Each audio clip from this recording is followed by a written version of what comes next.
আজি land position certificate distribute করা হয়েছে আর ক্লেমেন্ট হিসাবে বেশি আসলে বাকিখিনি স্ক্রুটিনি করে আছে গতিকে 2006 সনত ফরেস্ট ডুয়েলার্স এক্ট যেতিয়া আহিল ভারতবর্ষ এই ফরেস্ট অঞ্চলত বসবাস করা যিসকল ইলিজিবল হয় সেই সকলক ল্যান্ড সার্টিফিকেট দিয়ার কারণে ল্যান্ড পজিশন দি পেলাই এটা ন্যায় দিয়ার কারণে এটা প্রক্রিয়া চলি আছিলে আর আজি অসমৰ মুখ্যমন্ত্ৰী ডাঙৰিয়াৰ নেতৃত্বত আমাৰ গাৰ্জেন মন্ত্ৰী পীযুষ হাজৰিকা ডাঙৰীয়াৰ নেতৃত্বত বহু দীৰ্ঘদিনৰ পৰা নিখিল বড়ো ছাত্ৰ সন্থা আৰু বিভিন্ন জাতীয় সংগঠনবিলাকে যিটো দাবী কৰি আমাক এই লেণ্ড চাৰ্টিফিকেট দিয়াটো আজি আৰম্ভ হৈ গ'ল চ' গহপুৰত বা বিশ্বনাথ ডিষ্ট্ৰিক্টত যিখিনি বাকী আছে পৰৱৰ্তী সময়ত তেখেতসকলে পাব গতিকে এইটো এটা ডাঙৰ ন্যায়ৰ কাম হৈছে মুখ্যমন্ত্ৰী ডাঙৰীয়াক মই এই অঞ্চলৰ জনজাতীয় ৰাইজৰ হৈ ধন্যবাদ জনাইছোঁ অনাগত দিনত জনজাতীয় ৰাইজে ইয়াত স্থায়ীভাৱে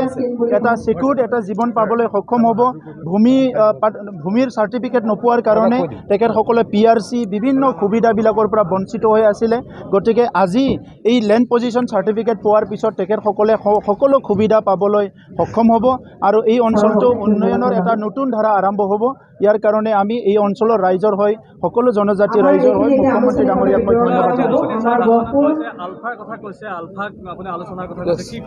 চাওক আমিতো বিচাৰোঁ অসমখন স্থায়ী শান্তি হোৱাৰ কাৰণে যিসকলে বন্দুক লৈ আছে সকলো মেউলখুটিলৈ আহিব লাগে কাৰণ এতিয়া বন্দুক লৈ পেলাই সমাজ গঢ়াটো কিমান